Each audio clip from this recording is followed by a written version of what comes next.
Buen día. Hoy estaremos explicando la influencia de la cultura griega en la actualidad. Nuestro grupo está conformado por Manuel Rivera, Natalie Flores, Rodrigo Carranza y Gabriela Campos. Abordaremos tres temas principales. Primeramente, ¿quiénes fueron los griegos? Aquí van a poder entender cómo funcionaba su cultura y la sociedad y cuál fue su periodo de apogeo y por qué este llegó a su fin. Luego nos pasaremos a la influencia de la cultura griega en diferentes ámbitos, tal como la democracia, la lengua, las matemáticas, las ciencias, las artes, la mitología y el deporte. Cada uno estará explicado con sus diferentes ramas. Para finalizar, haremos una conclusión para poder englobar todo lo explicado.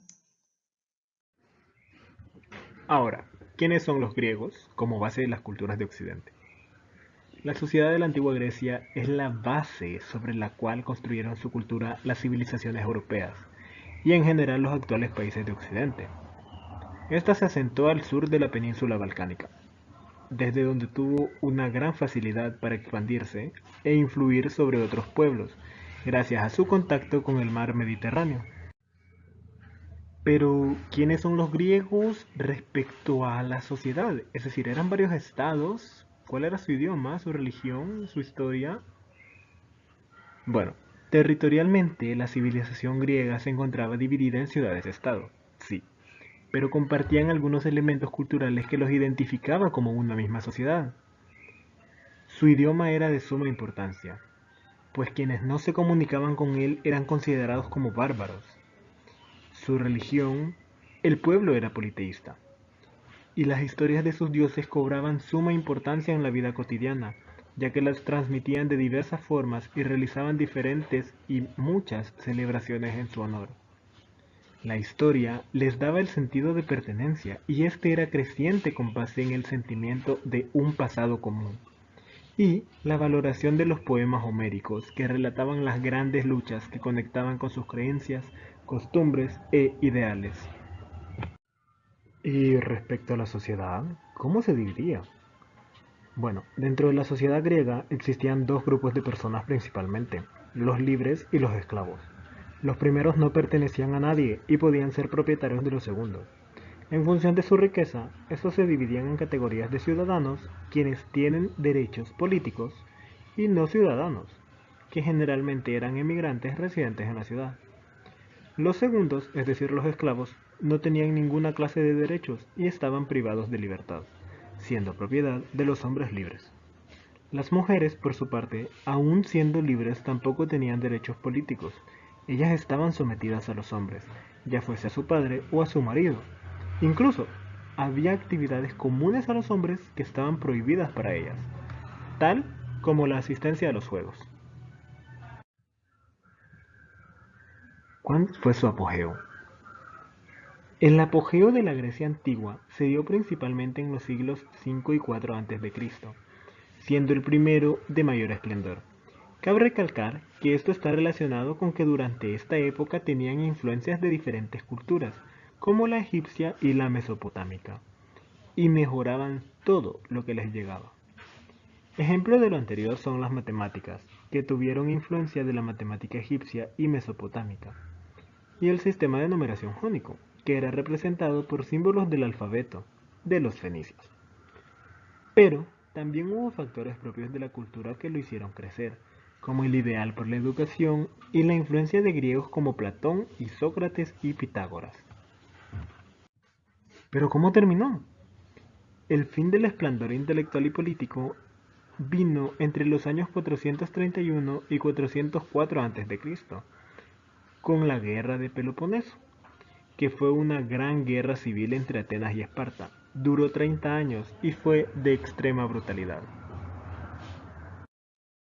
Ahora nos pasaremos a ciertos ámbitos en los cuales la cultura griega ha influenciado.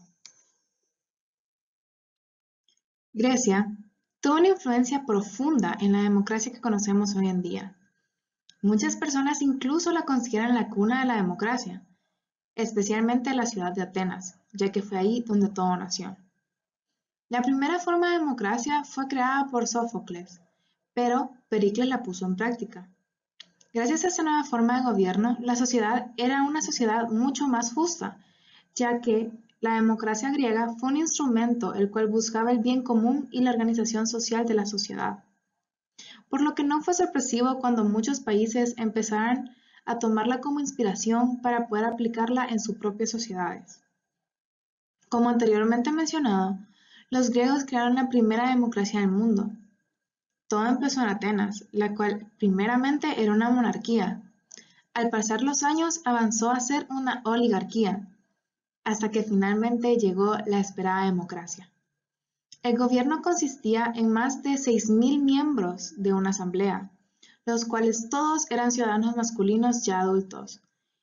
Las mujeres no tenían ni voz ni voto en esta asamblea. La asamblea votaba sobre cuestiones que interesaban a toda Atenas y aprobaban leyes las cuales iban a ser aplicadas en su territorio. El número necesario de votos para aprobar una ley era simplemente la mayoría. Sin embargo, si se necesitaba decidir el destierro o el exilio de alguien, se necesitaban 6.000 votos para que este fuera aprobado. Hoy todavía utilizamos la democracia, pero ahora en lugar de utilizar una democracia directa, ocupamos una democracia representativa, donde los ciudadanos votan democráticamente sobre quién debe tomar las decisiones en el país, mientras que en Grecia se utilizó una democracia directa y los ciudadanos realmente votaban sobre la decisión. Ahora solamente elegimos a las personas que van a tomar la decisión. El español, como lo conocemos hoy en día, es el resultado de varias influencias que han ejercido las lenguas del pasado. Entre ellas podemos encontrar idiomas o dialectos que ni siquiera existen ya, las que se conocen mayormente como lenguas muertas. Una de ellas, y una de las que ha tenido una gran importancia en el español, es el griego antiguo. El griego antiguo significó una gran influencia para el castellano que hablamos hoy en día. Principalmente podemos ver rastros del griego antiguo en la utilización del castellano hace en los prefijos, sufijos, incluso palabras completas. El vocabulario médico está lleno de palabras con prefijos, como bio, que significa vida, hemo o hemato, que significa sangre, o neuro, que significa nervios. Lo anterior se debe a que el griego antiguo era el idioma de los grandes científicos, como Tales, Pitágoras, Sócrates, Platón, entre otros científicos y filósofos de que hicieron un gran impacto en estas ciencias. Por ejemplo, palabras tales como biología, química, aritmética o incluso algunos símbolos relacionados con la matemática, como pi, son herencia del griego antiguo. También podemos utilizarlos y observarlos en los ángulos en matemática cuando estamos midiéndolo. Normalmente ocupamos o teta o beta y muchos signos que provenían del griego antiguo. Respecto al uso cotidiano del castellano, el griego también tiene una fuerte influencia y presencia, ya como los prefijos como mono, di o tri provienen de este idioma. También cadera, teatro, comedia, iglesia, incluso plátano, son palabras que provienen del griego. No podemos olvidar mencionar la importancia de la antigua Grecia tiene hasta nuestros días respecto a cómo se maneja la política. Su gran legado es la democracia, que proviene de la palabra griega democratia, o el concepto de hemiciclo. En el caso del griego antiguo, en Grecia todavía es practicado, a pesar de que tiene algunas modificaciones. Conocer mayor a profundidad estos idiomas nos ayudará y ayuda a la gente a manejar conceptos del castellano con mucho más entendimiento. Para poder entender la gran influencia que la cultura griega tuvo en las matemáticas de hoy en día, explicaremos este esquema, el cual está ordenado cronológicamente. Expondremos las principales escuelas que los griegos desarrollaron con sus principales exponentes. Empezaremos con la escuela jónica. La escuela jónica nace en Mileto, siendo sus principales representantes Tales, Anaximandro y Anaxímenes. Estos filósofos eran llamados presocráticos, ya que fueron anteriores a Sócrates. Ellos empezaron a darse cuenta de que el mundo, el destino de la humanidad, no podía estar en manos de los dioses, ya que estos presentaban una forma humana y unos vicios igualmente humanos. Como anteriormente mencionado, uno de los principales representantes, o mejor dicho, el principal representante de esta escuela fue Tales de Mileto. Él fue considerado uno de los 7 sabios de la antigüedad y es el maestro de Pitágoras. Él a las matemáticas aportó el famoso teorema de Tales, el cual establecía que si en un triángulo se traza una línea paralela a cualquiera de sus lados, se obtiene un triángulo que es semejante al triángulo dado. Continuando, otro de los principales exponentes fue Anaximandro de Mileto, el cual fue discípulo de Tales. Él fue considerado el primer científico, ya que utilizó la experimentación como método demostrativo. Él fue el primero en trazar un mapamundi y no un planisferio, porque él creía que la Tierra era redonda y no plana. Además, él calculó las distancias y los tamaños de las estrellas. Otro exponente de la escuela jónica es Anaxímenes, como ya antes mencionado, pero él no aparece en el esquema ya que él hizo aportes meramente científicos y no matemáticos. La segunda escuela que abordaremos es la escuela pitagórica. La comunidad pitagórica estaba compuesta en 2 grupos, los acusmáticos, que eran los que escuchaban y recibían las enseñanzas, y los matemáticos, que eran los que impartían las enseñanzas y elaboraban los teoremas. Los miembros de la escuela vivían juntos con la finalidad tanto de estudiar la estructura matemática de la realidad como de alcanzar la purificación del alma, que ellos llamaban catarsis, a través del conocimiento y de la práctica de una serie de rituales influidos por las sectas horíficas. Ellos afirmaban que el origen de todo eran los números, ya que todos los seres tienen determinaciones numéricas, hasta el punto que ellos pensaban de que la armonía musical dependía de los números y de la medida. Una curiosidad es de que ellos usaban el símbolo del pentagrama, la estrella de 5 puntas, como un signo secreto para reconocerse unos a otros. El principal exponente de esta escuela era Pitágoras. Pitágoras era un filósofo matemático griego considerado el primer matemático puro. Él fundó una escuela filosófica y religiosa en Cretona, al sur de Italia, que tuvo numerosos seguidores. Algunos de sus aportes matemáticos fueron el famoso teorema de Pitágoras, el cual en un triángulo rectángulo la suma de los cuadrados de los catetos es igual al cuadrado de la hipotenusa. Asimismo, para él, los 4 primeros números son la esencia del orden, pues sumando estos 4 números dan 10. Ellos lo consideraban la tetractis, el número perfecto para los pitagóricos, donde el 1 representaba el punto, el 2 la línea, el 3 el plano y el 4 el volumen. También hizo la representación tanto de los números cuadrados como triangulares y pentagonales.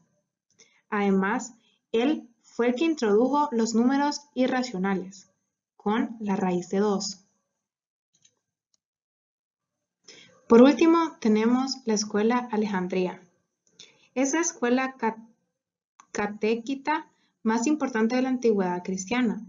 Constituye los primeros intentos de fundar una ciencia teológica utilizando la filosofía neoplatónica.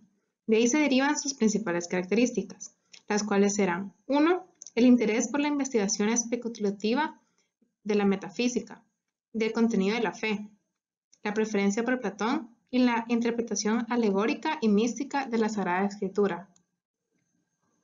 A finales del siglo IV a.C., el centro de la investigación en el campo de las matemáticas pasó de Grecia a Egipto. La caída de aquella en manos de Filipo de Macedonia cercenó su libertad y el genio creativo de los griegos no pudo desarrollarse en su tierra.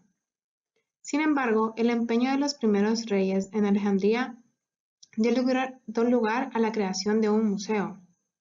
Por este museo pasaron matemáticos tan ilustres como Euclides, Arquímedes, Apolonio, Pappus, etc. Entonces empezaremos con el primer exponente y representante de esta escuela, que es Euclides.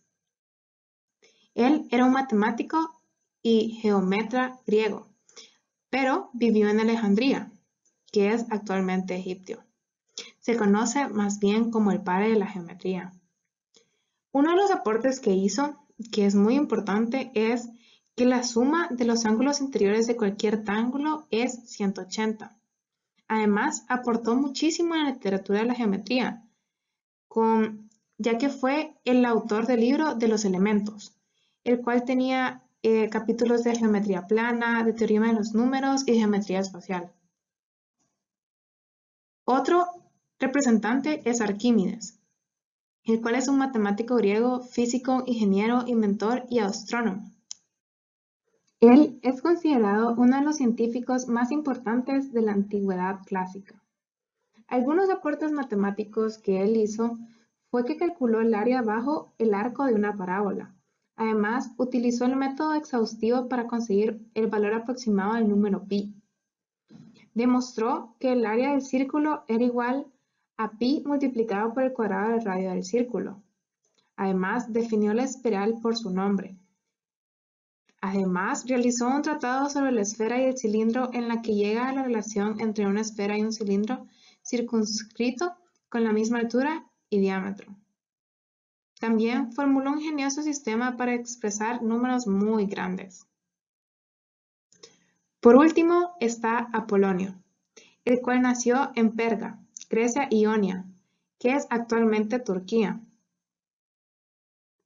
Él escribió una obra muy famosa que se llama Sobre las secciones cónicas.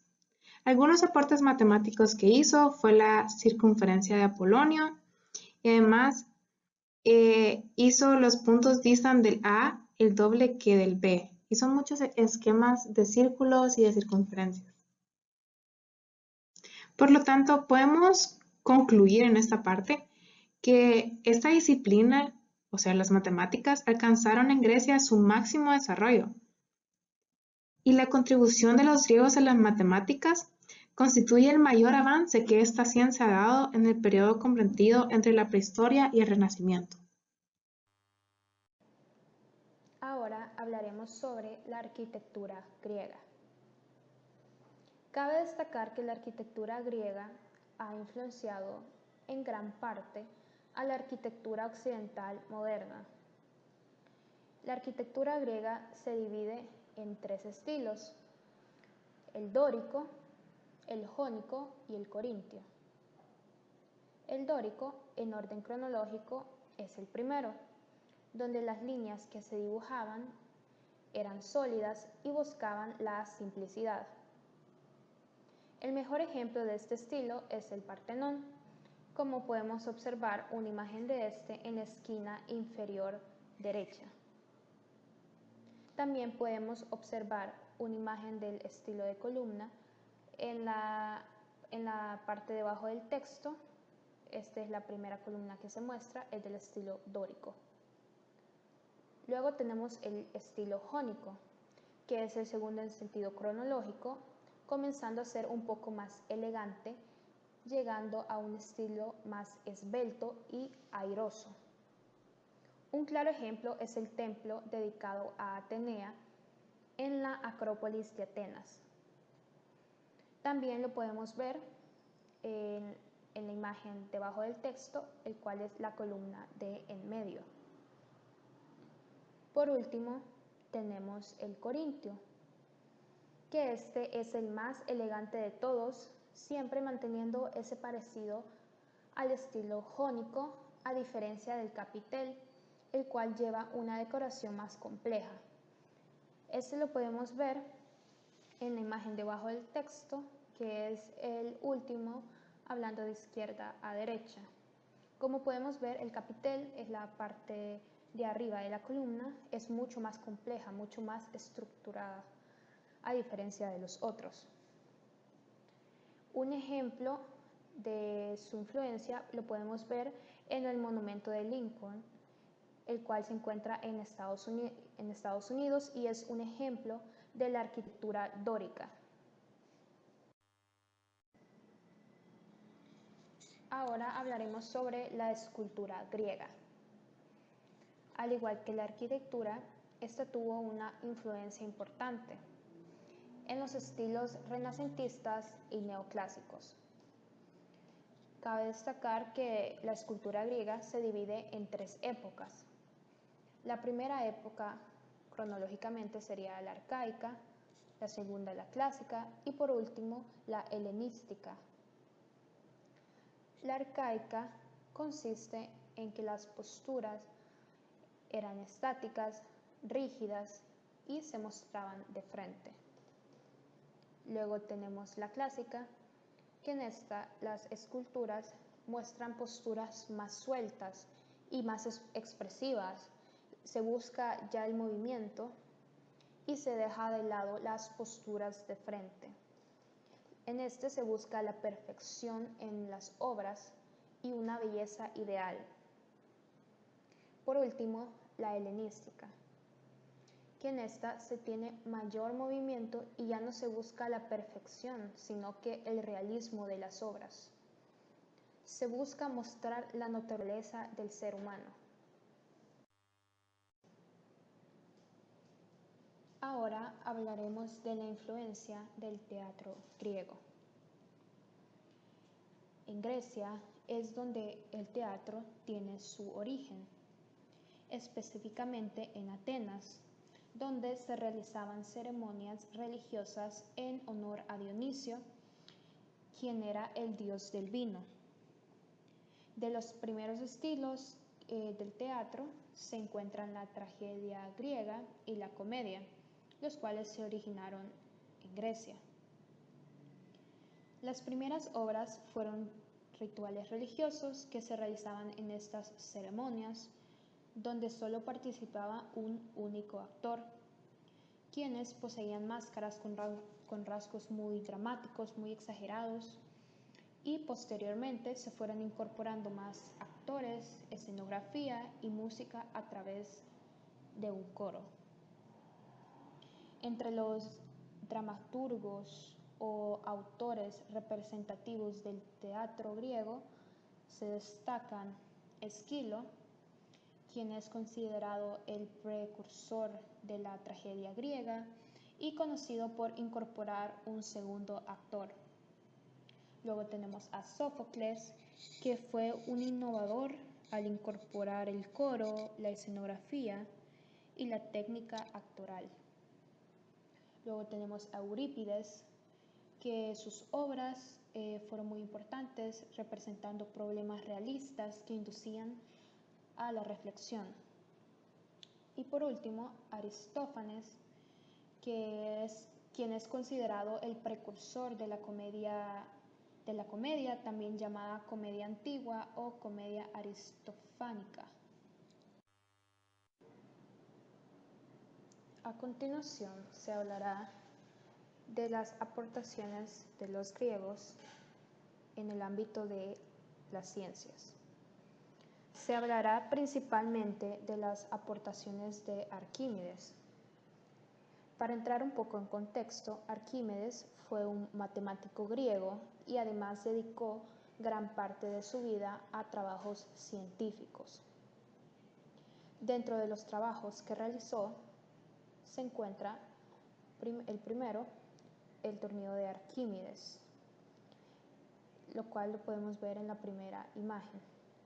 Este fue su primer invento, también llamado la cóclea, tornillo sin fin o tornillo de Arquímedes. Esta es una máquina que ayuda a transportar agua principalmente, aunque también se pueden transportar otro tipo de material, por ejemplo de consistencia sólida. Los usos en la antigüedad recaen principalmente en el área agrícola y minera. Actualmente se utiliza para los sistemas de regadíos y por otro lado para la obtención de energía. La forma de esta máquina se compone por una estructura cilíndrica llevando por dentro una tabla de forma helicoidal.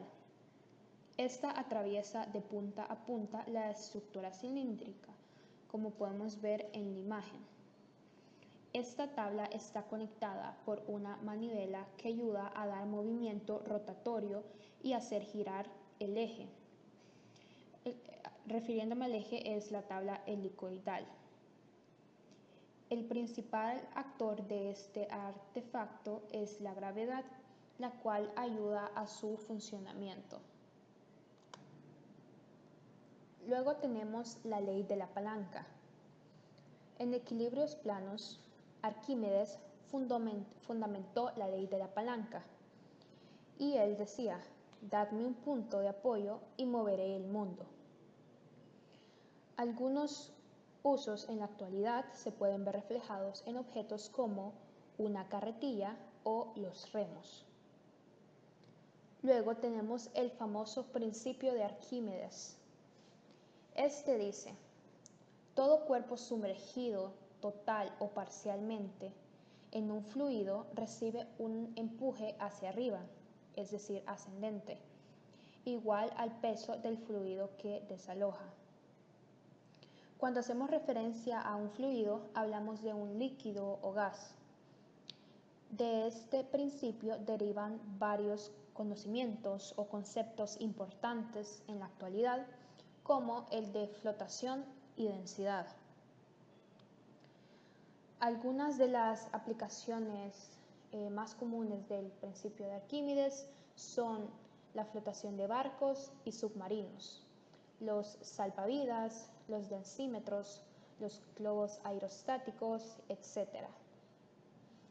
Hablando de una de las aplicaciones del principio de Arquímedes, tenemos el densímetro, que podemos observar una imagen de este al lado derecho de la diapositiva.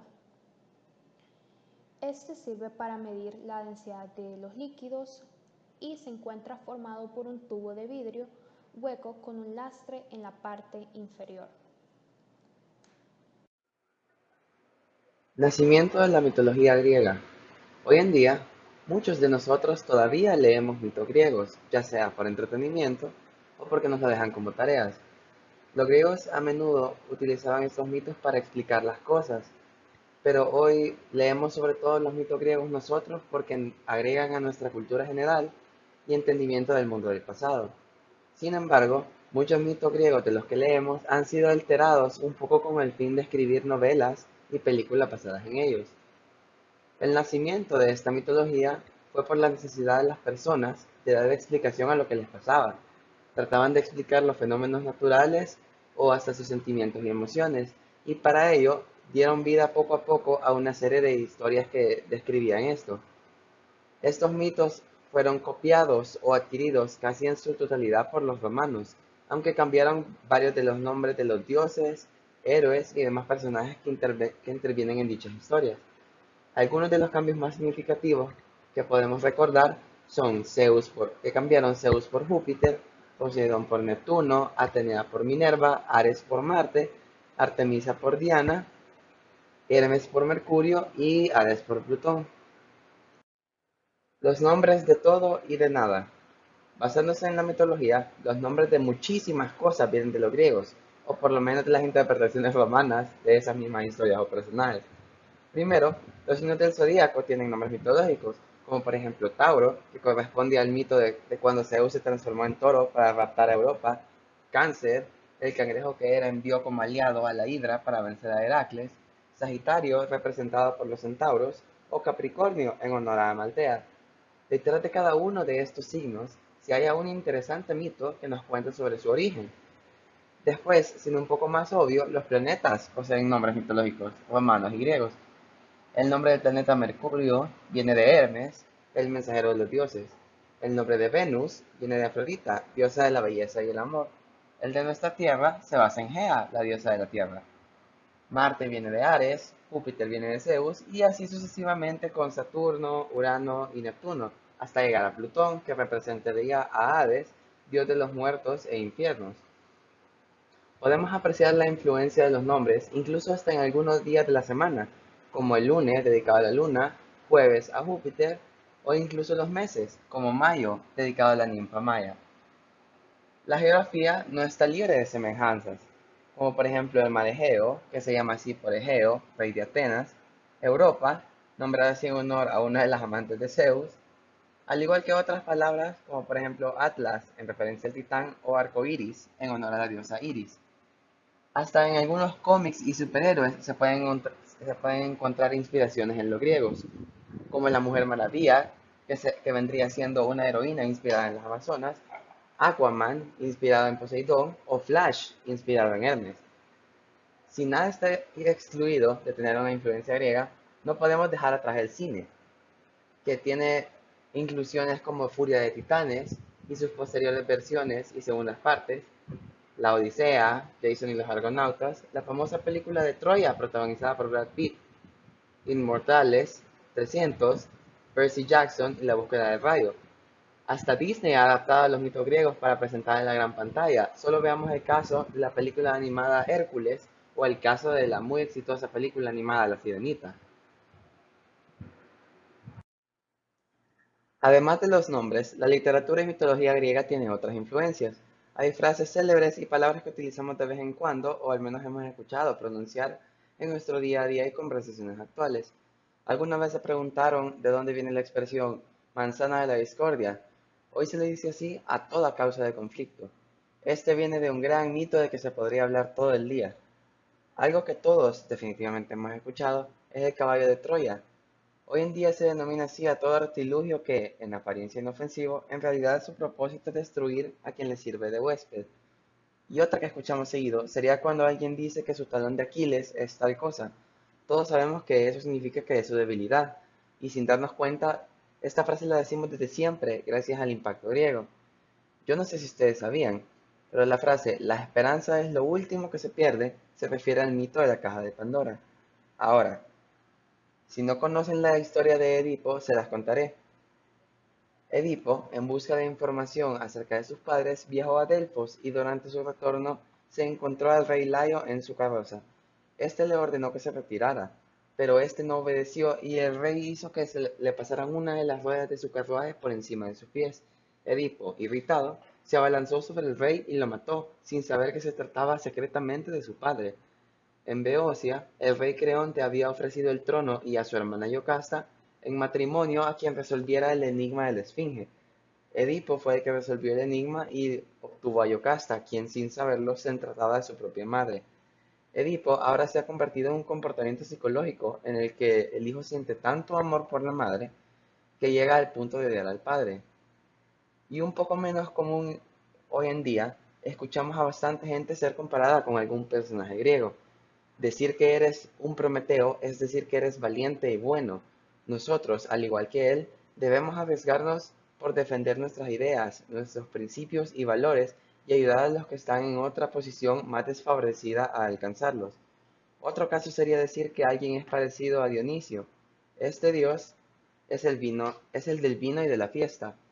Así que cuando nos referimos a alguien que es Dioniso, nos referimos a alguien que le gusta disfrutar del momento y de lo que tiene.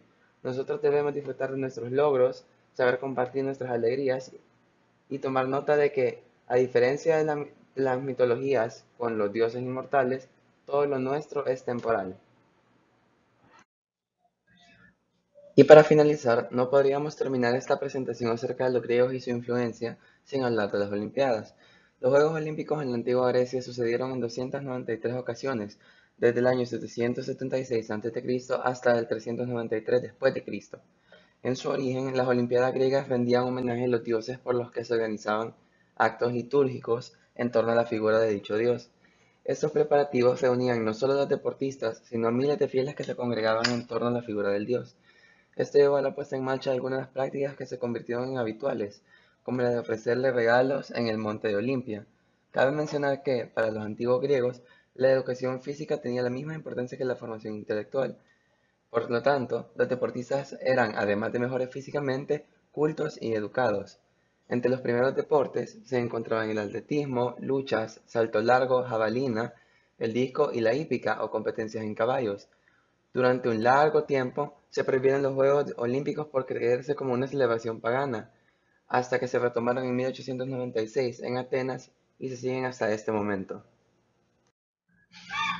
Es imposible negar que la sociedad en la que vivimos ahora fue influenciada en alguna medida por los griegos, desde las matemáticas y ciencias hasta la filosofía y la literatura. Su historia y cultura ha trascendido miles de años y no se irá en un futuro cercano.